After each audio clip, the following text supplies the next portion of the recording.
शङ्किने चक्रिणे शार्ङ्गिणे खड्गिने शूलिने कोटिसूर्यप्रभामालिने विश्वषड्रूपिणे शाश्वते ब्रह्मणे श्रीमते सत्यदेवाय ते मङ्गलम्। प्राणदायान्नदायामृतस्यन्दिने सामगानप्रियाय व्रतानन्दिने यज्ञरूपाय ते यज्ञसंरक्षिणे श्रीमते सत्यदेवाय ते मङ्गलम्। विष्णवे जिष्णवे श्रीमहाविष्णवे वेदवेदान्तसञ्चाररोजिष्णवे भूष्णवे गेष्णवे पुण्यवर्धिष्णवे श्रीमते सत्यदेवाय ते मङ्गलम्।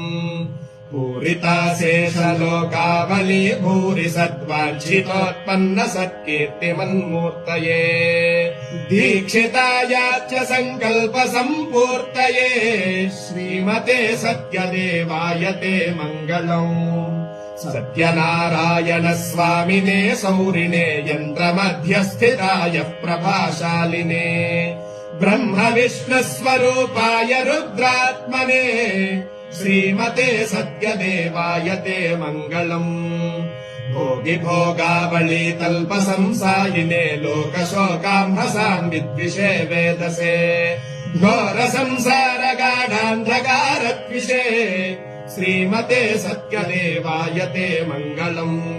यक्षगन्धर्वसिद्धादिभिर्निर्जरैर्यत्पदद्वन्द्वमाश्रित्य संसेव्यते तद्वयम् चाद्वयानन्दरम् बिभ्रते श्रीमते सत्यदेवाय ते मङ्गलम्।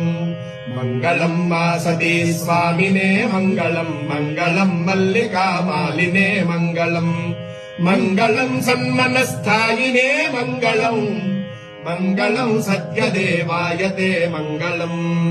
मङ्गलम् वीरपूर्व्याय ते मङ्गलम् मङ्गलम् वेङ्कटाख्यावते मङ्गलम् मङ्गलम् सत्यदेवाय ते मङ्गलम्। रत्नशैलस्थितायास्तु ते मङ्गलम् रत्नशैलस्थितायास्तु ते मङ्गलम्। शङ्किने